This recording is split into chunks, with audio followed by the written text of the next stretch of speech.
मेरी बीवी बहुत खूबसूरत थी। मैं अपनी शादी के बाद बहुत खुश था। मेरे घर में मेरी दो बहनें और मेरी माँ थी। जब हमारी शादी हुई अगले ही दिन से मेरी बीवी ने शिकायतें करना शुरू कर दी। मेरी माँ और बहनें भी कोई कम ना थीं। वो भी अपने रिवायतीपन पर उतर आई थीं। मेरी बीवी रोज मुझे बताती, आज ये हुआ, आज वो हुआ, उसने ये कहा, उसने वो कहा। असल में मेरी माँ ने अपने बुढ़ापे में कुरान मजीद को पढ़ना सीखा था। मेरी माँ का बचपन और सारी जवानी किसी मॉडर्न लड़की की तरह गुजरी थी। मेरे नाना नानी भी दीन से बहुत दूर थे, इसलिए उन्होंने अपनी बेटी को दीनी तालीम नहीं दी थी। और अब मेरी माँ को अपने बुढ़ापे में अपनी आखिरत की फिक्र हो रही थी। और मेरी पत्नी भी बहुत ही मॉडर्न टाइप की लड़की थी। उससे मेरी पसंद की शादी थी। मैंने उसे एक पार्टी में देखा और पसंद कर लिया था। और अपनी माँ से जिद करके उस लड़की के घर भेजा कि मुझे इस लड़की से शादी करनी है। मेरी माँ ने मुझे बहुत समझाया कि किसी अच्छी और घरेलू लड़की से शादी करना। मैंने अपनी पूरी जवानी ऐसे ही खुदा से दूर रहने में निकाल दी है। अब मुझे एहसास हुआ है कि ये बहुत गलत है। हमें अपने खुदा से दूर नहीं रहना चाहिए। और अब तू भी ऐसी ही बीवी लाने को कह रहा है। मेरी बात मान, मैं तेरे लिए बहुत ही अच्छी घरेलू लड़की लेकर आऊंगी। लेकिन मैंने अपनी माँ की बात नहीं मानी और उसी लड़की से शादी कर ली, जिसे सारा दिन बस बनना संवरना और टीवी पर मूवी देखने का शौक था। मेरी माँ के पास मोहल्ले के कुछ बच्चे बच्चे आते थे, जिनको वो कुरान मजीद पढ़ाया करती थीं। एक दिन वो बच्चों को पढ़ा रही थीं कि अगर आपने ज़िंदगी में एक भी नेकी की हो, तो वो आपके लिए ढाल बन जाती है और आपको बड़ी-बड़ी मुश्किलों से निकाल देती है। मैं दिल में सोचने लगा कि मेरी माँ ने तो सारी ज़िंदगी कोई नेकी ही नहीं की है। पहले मैं अपनी माँ को बहुत समझदार समझता था, पर वो मेरी बीवी के साथ हमेशा बुरे तरीके से पेश आती थीं। उन्होंने उसे अपनी बेटी समझा ही नहीं था। बहू को कभी कोई बेटी समझता ही नहीं। जब एक औरत को सारा दिन उसकी सास और ननद जलील करें, उसे तंग करें, शाम को वो अपने शौहर से अपने दिल की बात नहीं करेगी तो किससे करेगी? जाहिर है उसका मूड खराब ही होगा। मेरी बीवी इतनी खूबसूरत थी, मैं उसके साथ पूरी ज़िंदगी गुज़ारना चाहता था। लेकिन मैं जब भी कमरे में आता, वो मुँह फुलाकर बैठी होती थी। उसकी ज़ुबान पर शिकायतें होतीं और 1 डेढ़ घंटा तो यही शिकायतें करते और उसे मनाने में निकल जाया करता था। मेरी ज़िंदगी ऐसे ही गुजर रही थी। क्या मैंने इसलिए शादी की थी? मैं तो परेशान हो गया था कि क्या करूं। एक तरफ मेरी बीवी अकेली थी, दूसरी तरफ वो तीनों माँ बेटी थीं। फिर मैंने अपनी बड़ी बहन की शादी करवाने के बारे में सोचा और उसके लिए रिश्ता तलाश किया। जल्दी में मुझे जो रिश्ता मिला वो बिल्कुल भी अच्छा नहीं था। मुझे इस बात का खुद भी पता था। मैंने अपनी माँ को बता दिया कि लड़का पहले से शादीशुदा है, लेकिन 1 महीने बाद ही उसकी पत्नी ने तलाक ले ली थी। मेरी माँ ने कहा, 1 महीने के बाद लड़की ने तलाक क्यों ली थी? कहीं लड़के के अंदर कोई कमी तो नहीं है? मैंने कहा, नहीं, बस वो लड़की खुद ही रहना नहीं चाहती थी। लड़का बहुत अच्छा है। खैर मेरी माँ ने मेरी बात मान ली क्योंकि घर का खर्चा मैं ही चलाता था। मेरे पापा इस दुनिया में नहीं थे। मैंने अपनी बड़ी बहन की शादी वहीं करवा दी। मेरी बहन भी रिश्ते के लिए मान गई थी क्योंकि लड़का देखने में शक्ल सूरत का काफ़ी अच्छा था। लेकिन उसकी ज़िंदगी में अब काफ़ी प्रॉब्लम्स चल रही थीं। मगर फिर भी मैंने अपनी बहन की शादी उसी लड़के से करवाई थी। बहन की शादी के बाद मैंने अपनी बीवी का हाथ पकड़कर उससे कहा, अब तुम खुश हो ना? मेरी बहन तुम्हें तंग करती थी, अब देखो वो अपने घर चली गई है। उसने कहा, हिना चली गई है तो क्या हुआ? रेहाना तो अभी भी यहीं है। मैंने कहा, पर वो तो अभी बहुत कम उम्र है, उसका क्या कर सकते हैं? 3-4 साल तो उसकी शादी नहीं हो सकती। मेरी बीवी ने कहा, क्यों नहीं हो सकती? कम उम्र लड़कियों की शादी तो और जल्दी हो जाती है और वो बदले में कोई दहेज भी नहीं मांगते। इसलिए उसके लिए भी रिश्ता तलाश करो ताकि मेरी मुसीबतें कम हो जाएं। मैं तुम्हारे साथ इस घर में खुशी खुशी रहना चाहती हूँ, इन सारे झमेलों के बीच नहीं। तुम्हारी माँ बहन मेरी खूबसूरती से जलती हैं, इसीलिए मुझे तंग करने के बहाने ढूंढती हैं। देखो मेरी स्किन भी कितनी खराब हो गई है। मुझे तो अपना ख्याल रखने का भी समय नहीं मिलता। तुम्हारी माँ और बहन तो महारानी बनकर बैठ जाती हैं और घर के सारे काम मुझे ही करने पड़ते हैं। बीवी की आंखों में आंसू भर आए थे। मैंने उसके आंसुओं को साफ किया और कहा, अच्छा तुम नाराज मत हो, तुम्हारे हिस्से का काम होगा तो मैं कर दूंगा। मेरी बीवी ने अपना सर पकड़ लिया। उसकी तकलीफ को मैं नहीं देख सकता था। मैं भी बड़ा परेशान था। मैंने कहा, तुम परेशान मत हो। जैसे एक बहन के लिए रिश्ता मिल गया है, दूसरी के लिए भी मिल जाएगा, ठीक है? और फिर वो ठीक ही तो कह रही थी मेरी बीबी। कम उम्र लड़कियों के रिश्ते वैसे भी जल्दी हो जाते हैं और फिर इससे कौन सी हमने नौकरी करवानी थी? टाइम से शादी करके अपने घर चली जाती तो अच्छा था। जब मैंने अपनी माँ से बात की तो माँ ने कहा, बेटा, हिना की शादी जहाँ की है वो वहाँ खुश नहीं है। उसके घर वाले बड़े अजीब से लोग हैं। मैंने माँ से कहा, माँ, तो अगर आप दूसरों की बेटियों को तंग करेंगे तो आपकी अपनी बेटियों के साथ भी यही होगा। मेरी माँ ने कहा, हमने तो तेरी बीवी को कुछ भी नहीं कहा। वो अपनी मर्जी से उठती है, अपनी मर्जी से खाती पीती है। मूड होता है तो काम कर देती है, वरना नहीं करती। मैंने कहा, मेरी बीबी ऐसी नहीं है, मैंने खुद देखा है उसे पूरे दिन काम करते हुए। अब आप लोग झूठ मत बोलें। मेरी माँ ने कहा, तूने कभी हमारी बात मानी है, इसलिए हम तुझे कुछ बताते ही नहीं। तो उससे बहस करने का कोई फायदा नहीं। और फिर उन्होंने ये टॉपिक छोड़ दिया। कहा कि मैं छोटी बेटी की शादी अभी करना नहीं चाहती, अभी उसकी उम्र सिर्फ 16 साल है। मैंने कहा कि वो लोग बहुत अच्छे हैं, वहां पर रेहाना खुश रहेगी।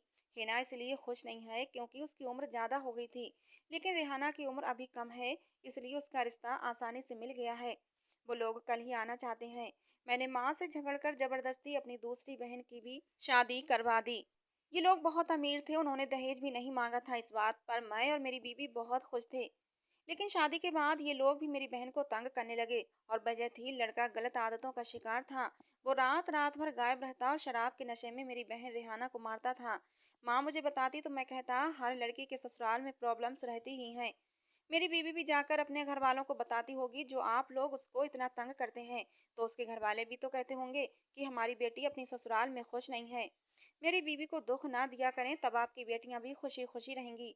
मेरी माँ ने मुझे कहा, तू मेरा एक ही बेटा है, तुझे मैंने बड़ी मुश्किलों से पाला है, लेकिन तू बिल्कुल अपनी बीवी के पल्लू के साथ बंध गया है। बेटे ऐसे नहीं होते, माँ और बहनों का भी कुछ हक होता है।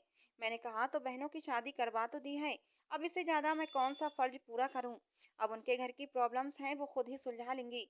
और आपका भी फर्ज है कि हमारे घर के माहौल को और ख़राब ना करें, क्योंकि मैंने दोनों बहनों की शादियां करवा दी हैं।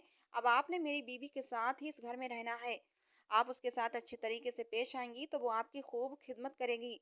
और मेहरबानी कीजिएगा, अब इस घर का माहौल ख़राब मत करना। लेकिन अगले दिन ही मेरी बीवी को जब मैंने देखा तो वो बैठी रो रही थी। उसने कहा, तुम्हारी माँ ने मुझे कहा है कि मेरी दोनों बेटियां घर से चली गई हैं, अब तूने ही सारे घर के काम करने हैं। मैंने कहा कि हम कोई नौकरानी रख लेते हैं, तो उन्होंने कहा कि तू है ना नौकरानी, तू ही घर के सारे काम करेगी। अब आप ही बताएं, क्या मैं नौकरानी हूँ? क्या मेरी शक्ल नौकरानियों जैसी है? मैंने कहा, ऐसा उन्होंने कैसे कह दिया? तुम कहाँ से नौकरानी लगती हो? तुम तो किसी बड़े महल की मलिका लगती हो। मैं अपनी बीवी की तारीफें करने लगा, उसे मनाने लगा, लेकिन वो कहने लगी, मुझे नहीं लगता इस घर में मेरा गुजारा होगा। अब तो आपकी माँ मुझ पर और भी ज्यादा जुल्म करेंगी और उनको रोकने वाला भी कोई ना होगा। उन्हें किसी बात का डर नहीं। मैंने अपनी बीवी से कहा कि तुम्हें मेरी माँ कोई नुकसान नहीं पहुंचाएगी, तुम फिक्र मत करो। तुम बस अपना ख्याल रखो, सजा समरा करो, ताकि मैं तुम्हें देखूं और खुश हो जाऊं। मेरे पूरे दिन की थकन उतर जाती है जब मैं तुम्हें यूं बना सवरा देखता हूँ। दोनों बहनों की शादी करना, नौकरानी रखना, अपनी बीवी के नखरे उठाना, माँ की दवाइयों का बिल भरना, ये कोई आसान काम नहीं था। मेरी माँ रोज मुझे शिकायत करती कि जहाँ तुमने बहनों के रिश्ते कराए हैं, वो लोग अच्छे नहीं हैं। हिना का शौहर अभी तक अपनी पहली बीवी को नहीं भूला है, वो उसी के चक्कर में लगा रहता है। और रेहाना का शौहर शराब के नशे में उसे मारता है। तुमने बिना सोचे समझे रिश्ते कर दिए हैं। तुम उन लोगों से जाकर बात करो कि वो मेरी बेटियों को तंग क्यों करते हैं। अब मैं भला क्या कह सकता था? किसी के घर जाकर क्या कहता कि मेरी बहन को तंग क्यों करते हो? ये उनके घर की समस्या थी, वो खुद ही देखते। और फिर शादी के बाद तो ये छोटी मोटी समस्याएं होती ही रहती हैं। मेरी बीवी का भी एक भाई था, कभी मेरे पास नहीं आया था ये कहने के लिए कि आपने मेरी बहन को किस हाल में रखा हुआ है। तो फिर मैं कैसे जा सकता था उनके घरेलू मामलों में दखल अंदाजी करने? मैंने एक दिन अपनी बीवी से कहा कि पता नहीं अम्मी को क्या हो गया है, पहले तो वो ऐसी नहीं थी, लेकिन जब से सास बनी हैं बिल्कुल ही बदल गई हैं। मेरी बीवी ने कहा, देखो, अगर इन लोगों ने मेरे साथ बुरा न किया होता तो आज तुम्हारी बहनों के साथ भी बुरा न होता। अल्लाह सिर्फ उनका नहीं है, अल्लाह सबका है। अल्लाह सिर्फ एक बंदे को नहीं देखता, अल्लाह सबको देख रहा होता है। मुझे मेरी बीवी की बात बिल्कुल ठीक लगी थी। वो बहुत मासूम थी। एक दिन मुझे मेरी बीवी ने कहा, आपने मुझे मुंह दिखाई में कुछ भी नहीं दिया है। मैंने कहा, तुमने खुद ही तो कहा था कि तुम बाद में अपनी पसंद का गिफ्ट लोगी। बताओ तुम क्या लेना चाहती हो? मुझे आज ही तनख्वाह मिली थी। मैंने सोचा मेरी बीवी जो भी मांगेगी मैं उसे ले दूंगा। वो तो मुझसे मेरी जान भी मांगती तब भी मैं उस पर कुर्बान हो जाता, क्योंकि मैं तो उसका दीवाना था। सारे दोस्त मुझ पर रश्क करते, सारा खानदान हैरान था कि इतनी प्यारी, इतनी खूबसूरत लड़की मुझे कैसे मिल गई। मेरी बीवी ने कहा, आपकी तनख्वाह से मेरा गिफ्ट नहीं आ सकता। मैंने कहा, क्या इतनी महंगी चीज है?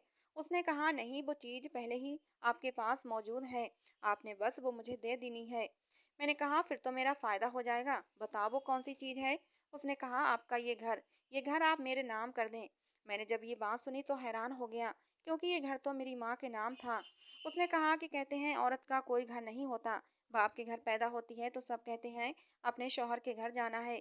जब शौहर के घर आ जाती है तो वो भी उसका घर नहीं होता, कहते हैं पराए घर से आई है और ये उसके शौहर का घर है। जब बूढ़ी हो जाती है तो फिर अपने बेटे के घर में रहती है। कहते हैं अगर औरत पर कोई एहसान करना चाहते हो तो उसको एक घर बनाकर दे दो। मैं अपनी बीवी का चेहरा दोनों हाथों में पकड़ा और कहने लगा, तुम्हारे लिए तो मैं कुछ भी करने को तैयार हूँ। मैं ये घर तुम्हारे नाम कर दूंगा। आप खुश? उसने कहा, हाँ बहुत खुश। उसने मेरी बहुत तारीफ की और मेरे गले लग गई। मेरे लिए अपने हाथों से मेरी पसंद का खाना बनाया, मुझसे प्यार मोहब्बत की बातें की। मैं भी खुश हो गया। मैंने कहा कि मैं कुछ दिन में कागजात बनवा लूंगा, फिर माँ से कहूंगा कि वो उन पर दस्तखत कर दें। अगले दिन मैं शाम को माँ के पास चला गया। उन्होंने मुझे देखकर कहा कि बड़े दिनों के बाद आए, तुझे मेरी याद कैसे आ गई? कैसे हो बेटा, ठीक तो हो ना? मैं उनके पांव दबाने लगा। थोड़ी देर बाद मैंने कहा, माँ देखें आपके पास जो कुछ भी है वो मेरा ही है ना? मेरी माँ ने कहा, हाँ बेटा, तेरा तेरा ही है। तेरी बहनों का जो हक है वो उनको दे दिया जाएगा, बाकी सब कुछ फिर तेरा ही है। मैंने बड़े प्यार से कहा, और जो कुछ मेरा है वही सब कुछ मेरी बीबी का है। माँ ने कहा, हाँ है। ये घर तो पापा का था लेकिन उन्होंने आपके नाम कर दिया है। मेरी माँ ने कहा, हाँ बिल्कुल ऐसा ही है। मैंने कहा, फिर जो मेरा हिस्सा है वो मेरी बीबी का ही हुआ ना? माँ ने कहा माँ ने कहा, हाँ तू बिल्कुल ठीक कह रहा है, लेकिन तू ऐसी बातें क्यों कर रहा है? फिर मैंने कहा कि ये घर मेरी बीबी के नाम कर दें, क्योंकि जो कुछ मेरा है वही मेरी बीबी का भी है। मेरी माँ ने मुझे बहुत ही हैरत से देखा। मैंने कहा, क्या हुआ माँ? आप क्या सोचने लगी? आप ये घर अपनी बहू के नाम कर दें और ये सोचें कि आपने ये घर मेरे नाम कर दिया है। मेरी माँ ने कहा, देखो, जो मेरा है वो तेरा है, लेकिन मैं ये सब कुछ नहीं करूँगी। तूने पहले ही मेरी बेटियों की शादी अपनी बीवी के कहने पर पता नहीं किन लोगों में कर दी है और अब वो बुरी तरह से परेशान हैं अपनी ससुराल में। मैं पहले उनको उनका हिस्सा दूंगी ताकि उनकी ज़िंदगी से कुछ परेशानियां ख़त्म हो सकें। अपनी बीवी के कहने पर तुमने मेरी सबसे छोटी बेटी रिहाना की भी इतनी कम उम्र में शादी करवा दी। अभी उसकी उम्र ही क्या थी? अगर तुम्हारा बाप जिंदा होता तो मैं 3-4 साल तक उसकी शादी ना करती, पर तुमने उसकी ससुराल की आग में उसे झोंक दिया है। अभी से उसको घर गृहस्थी की चक्की में पीस दिया। ये घर मैं कभी भी तुम्हारे नाम नहीं करूंगी। तुम्हारी बीवी जब तक तुम्हारी जिंदगी में है तब तक तो हरगिज नहीं, या फिर यूं कह लो कि अपनी जिंदगी में नहीं करूंगी। तुम्हें क्या लगता है, जो रवैया तुम्हारा मेरे साथ है, तुम्हारी बीवी का मेरे साथ है, उसके बाद ये घर मैं तुम्हारी बीवी के नाम कर दूंगी? हरगिज नहीं, ऐसा बिल्कुल भी नहीं होगा। मैं तुम्हारी बीवी को अच्छे से जानती हूँ, वो बहुत ही बुरी औरत है। मेरी माँ ने तो साफ इनकार कर दिया। फिर कहने लगी, ये सब कुछ तुझे तेरी उसी चालाक बीवी ने सिखाया है, मैं सब जानती हूँ। मैं खामोश हो गया। मुझे गुस्सा भी आ रहा था। वो ये फैसला नहीं करेंगी, जमीन को ऐसे ही लावारिस छोड़कर चली जाएंगी, लेकिन कभी भी ये घर अपनी जिंदगी में मेरी बीवी के नाम नहीं करेंगी। मैं अपनी बीवी की बातों में पहले ही आ गया था। अब उसने मुझे ताने देने शुरू कर दिए थे। उसने कहा, बड़े प्यार से बात करने गए थे, लेकिन मुझे पता था तुम्हारी माँ कभी भी ये घर हमारे नाम नहीं करेंगी। मुझे माँ पर अब बहुत गुस्सा आने लगा था। वो सारा सारा दिन इबादत में लगी रहती, मगर मेरे साथ इंसाफ नहीं करती थी। दिन इसी तरह गुजरने लगे। एक दिन मैं घर आया तो मेरी माँ के साथ मेरी बीवी का झगड़ा हो रहा था। मेरी माँ उसे बहुत बातें सुना रही थी। मैंने ये मंजर देख लिया था। आज दूध का दूध और पानी का पानी हो गया था।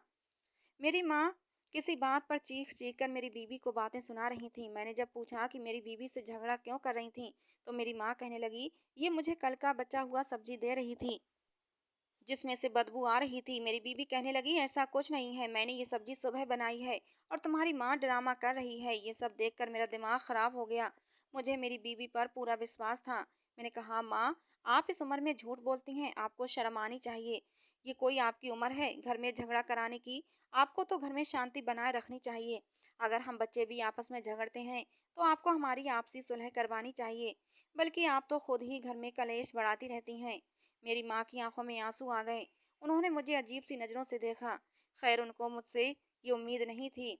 उस दिन के बाद रोज ही झगड़े होने लगे थे। मैं इन रोज रोज के झगड़ों से परेशान हो गया था।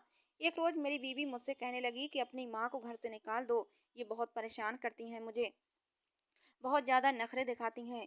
कुछ दिन घर से बाहर धक्के खाएंगी तो अकल ठिकाने आ जाएगी और फिर ये घर भी हमारे नाम कर देंगी। मुझे अपनी बीवी का ये मंसूबा बड़ा अच्छा लगा। मैंने कहा, तुम ठीक कहती हो। जब माँ घर से बाहर जाएंगी और परेशान होंगी, इधर उधर धक्के खाएंगी, तो खुद ही इनकी अकल ठिकाने आ जाएगी।